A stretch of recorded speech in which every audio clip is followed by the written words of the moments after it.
Oh, I grew up in Istanbul, Turkey. Born there 73 years ago. And I graduated from, there's a small American college there, kind of a liberal arts college called Robert College. And that's where I graduated from in 58. In 1959 came to U.S., stayed for 2.5 years, went back for about 2 years. I got married, and then in 1964 came back to U.S.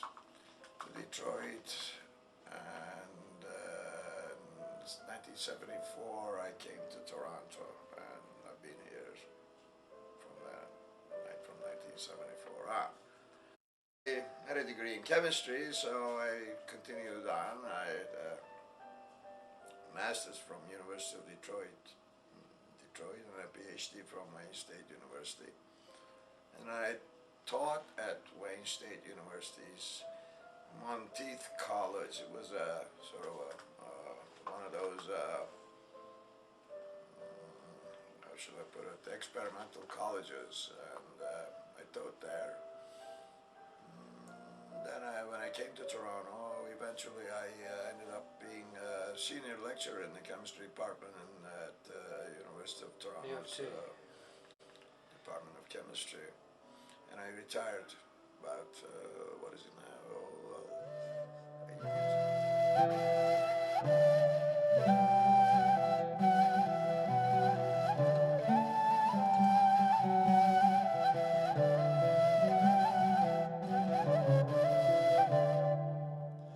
My maternal grandfather was a fairly well-known musicologist, and as is the tradition, even though I was born a year after he passed away, his students, it's sort of an obligation that you pass on the tradition. So I was given lessons in what is usually referred to as Ottoman court music, not so much folk music, but the Turkish classical music, if you wish. And so I studied a couple of instruments and learned a fair bit about music, but not in the sense that Western music that we that came later.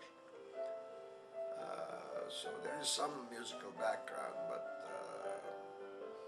in a different genre, if you wish.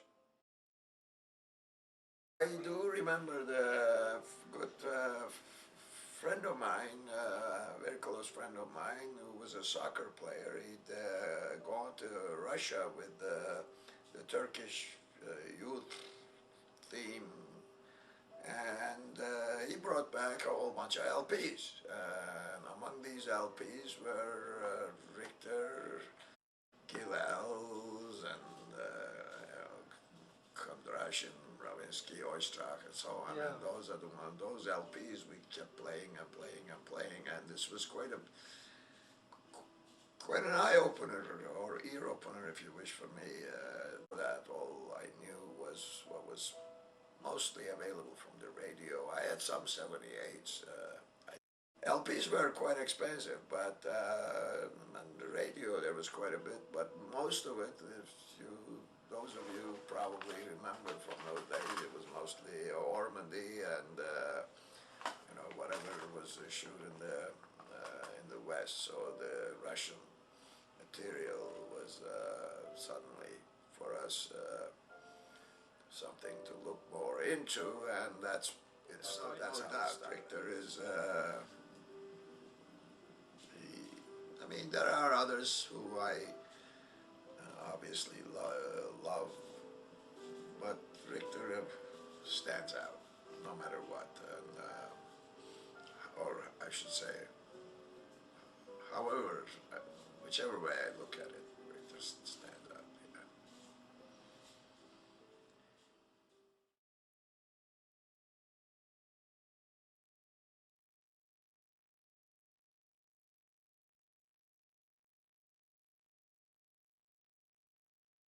Oh, it was the year passed away August of 1997.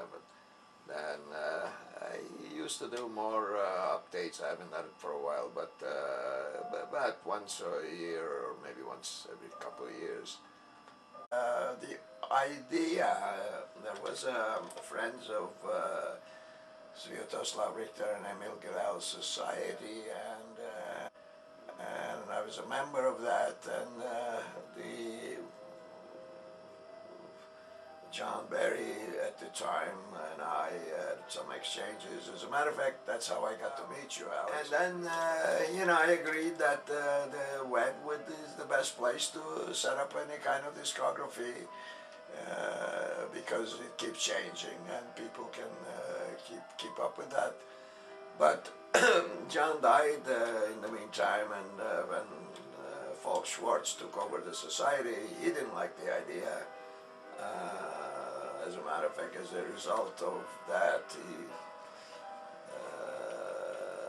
my membership was cancelled in the society. But at that point, I decided I'd go ahead anyway. And so you can see if we go down and say Bach Toccata number 7, and how many different versions. They started playing it around 91 and carried through 92, and these are the ones that are recorded.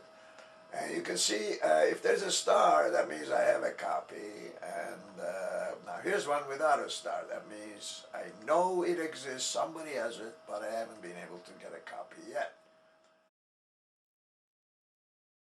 My memory, I think it's Polonaise Fantasy of Chopin, Opus 61. Let's see. Opus 61. Polonaise Fantasy, and let's see. There's 1, 2,